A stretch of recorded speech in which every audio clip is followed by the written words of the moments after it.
நாங்கள் ஒரு இவாஞ்சலிஸ்ட்டு. ஆனால் இந்த 5 ஃபோல்டுன்னு இருக்குல்ல, பாஸ்டர்ஸ், இவாஞ்சலிஸ்ட், ப்ராஃபட்ஸ், டீச்சர்ஸ், இவங்களோட கனெக்ட் பண்ணாதான் அங்கே நம்ம போக முடியும் ஒழுங்கா அப்படின்னு சபைகளை கட்டிக்கிட்டு இருக்கிறோம். நீங்களும் வட மாநிலங்களில் சபைகளை கட்டுங்க. ரூபாயை சேர்த்து வச்சு என்ன கொண்டு போகிற போயிட்டா, அவள் சந்தோஷமாக போயிட்டா. அவள் பேங்க் பேலன்ஸில் ஒன்றும் கிடையாது, ஒன்றும் கிடையாது. சில ஆட்கள் எங்கள் பொண்ணு இதெல்லாம் தேடி, மாப்பிள்ளைலாம் தேடி வரும்போது, இந்த கட்டடம் யார் பேரில் இருக்குது, அது யார் பேரில், இது யார் பேரில் இருக்குன்னு. இதில் ஒன்றும் என் பேர்லேயே அவள் பேர்லேயே கிடையாது. ஆடிட்டர் எங்கள் அத்தான் சுதாகருக்கு தெரியும். ஒருத்தர் வந்தாங்க, நல்லா இருக்கு, பிடிச்சிருக்குன்னு அவங்க பேரை சொன்னால் அவங்க எல்லாருக்குமே தெரியும். பொதுவாக அப்படிப்பட்ட ஆட்களோட சம்பந்தம் கலக்கிறது தான் நல்லா விரும்புவாங்க. ஆண்டவரே எல்லாரும் நல்லா இருக்குங்கிறாங்களே, எனக்கு கிரீன் சிக்னல் வரமாட்டேங்க. ஒருவேளை நான் தான் மாம்சத்தில் யோசிக்கிறேனோ, எனக்கு ஏதாவது அடையாளம் கொடுங்க. அடுத்த நாள் காலையில் ஃபோன் வருது இன்னொருத்தர் மூலமாக, அந்த தம்பி பேரில் என்னென்ன பேரில் சொத்து இருக்குன்னு கொஞ்சம் விவரம் கேளுங்கன்னு. அவ்வளோதான், என் ஜபத்துக்கு பதில் வந்துட்டு. அவன் பேரில் ஒன்றும் கிடையாது, அது வேறு விஷயம். நான் என்ன சொன்னேன்னா, எல்லாமே அவன் பேரில் தான் இருக்கும், உனக்கு தரமாட்டேன், போயிட்டு வாயான்னு. இதுதான் இன்னைக்கு கிறிஸ்தவ வாழ்க்கை. பேசலாம், ஆமே நல்லையா தோத்திரம், பிரசங்கமெல்லாம், பாட்டு பாடலாம், ரெவரண்டாக இருக்கலாம், எல்லாம் இருக்கலாம். ஆனால் வாழ்க்கை பேசணும். இன்னைக்கு ஸ்டீஃபன் அண்ணன் சம்படி சொல்கிறாங்க, அவள் பேசிகிட்டு இருக்கும்போது சாட்சியை விட இனி அதிகமாக 3 நாளாக ஒரே சாட்சி வந்துக்கிட்டுன்றாங்க. ஆண்டவருக்கு மகிமை உண்டாகட்டும்.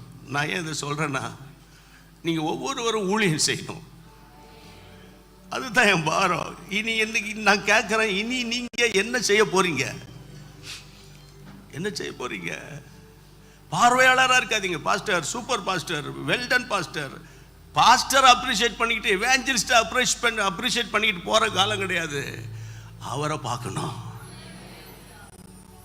போக முடியலையா, பணத்தை கொடுங்க. பணம் இல்லையா, முழங்கால கொடுங்க. ஏதாவது ஒன்று செய்யுங்க தேசத்தின் எழுப்புதலுக்கு. இப்போ கூட மோகன் என்ன சொன்னேன், நீங்கள் பேசுங்க, எழுப்புதலை பற்றி பேசுங்க. மரண வீட்டில் எல்லாம் சொல்கிறோம் தான், கலங்காதீங்க, கர்த்தர் வருகையில் காணப்படுவோம், எல்லாம் இந்த சப்ஜெக்ட்லாம் நமக்கு தெரியும். போன வாரம் எங்கள் சித்தி இறந்து போனாங்க, அவள் வந்தா கல்ற தோட்டத்துக்கு. நான் பேசினேன் கல்ற தோட்டத்தில். திடீர்னு சொல்லிட்டாங்க. திடீர்னு உடனே எனக்கு என்ன பேசுறதுன்னு தெரியல. திடீர்னு சொன்ன உடனே ஆவியானவர் தொற்காலை பற்றி சொல்லிட்டான்னாரு. தொற்கால் பேதுரு வந்தபோது அவள் செய்த கிரியைகள்லாம் பேசினாங்களாம், நற்கிரியைகளை பேசினாங்க. தொற்காலின் நற்கிரியைகள் இன்னும் வரைக்கும் பேசப்படுது, இன்னும் வரைக்கும் பேசப்படுது. இவருடைய நற்கிரியைகள் இன்னும் வரைக்கும் பேசப்படுது, இனிமேலும் பேசப்படும். ரொம்ப அன்யூஷுவலாக ஒன்று சொல்லி முடிச்சிடுறேன். கடைசியாக 8ஆம் தேதி பகல் ஃபுல்லாக ஜீசஸ் கால்ஸில் தாம்பரத்தில் போய் வல்லமையாக கர்த்தர் பயன்படுத்தியிருக்காரு. இதை பற்றி நாங்கள் ரொம்ப டிஸ்கஸ்லாம் பண்ண மாட்டோம், அது டெய்லி தான் பேசிகிட்டு இருக்காரு ஆண்டவர்னு. சாயந்தரம் வந்தோடனே கொஞ்ச நேரம் வந்து அப்படியே அந்த கெட்டின சேலையோட படுக்க மாட்டா, படுத்துட்டா. கதவை தந்து டக்குன்னு எழும்பலை. நானும் எனக்கு ஒரு காஃபி வேணும், வந்து கதவை மூடிட்டு போயிட்டேன். அப்புறம் எங்கள் ஸ்டாஃப்கிட்ட சொன்ன தந்தாங்க. திடீர்னு பார்த்தா சாயந்தரம் பேசணும், எழும்பி நிற்கிறா. இந்த பெண்கள், இந்த மகளிர் தினம், நீங்கள் அந்த செய்தியை கேட்டு பாருங்கள். இப்போ ஒரு ஊழியர் சொன்னார், ஆனால் நேற்றுலேருந்து இன்ன வரைக்கும் 3 முறை அந்த செய்தியை கேட்டுட்டு வரேன். அவள் சேலஞ்சு பண்ணியிருக்கா, கிறிஸ்துவுக்காக எழும்புங்கன்னு. காலையில் 6 மணிக்கு நாங்கள் மதுரைக்கு எங்கள் சம்பந்தக்கார வீட்டுக்கு பரப்பிட்டுருக்கோம். திடீர்னு ஒரு கிடினஸ் வர மாதிரி இருந்துச்சு.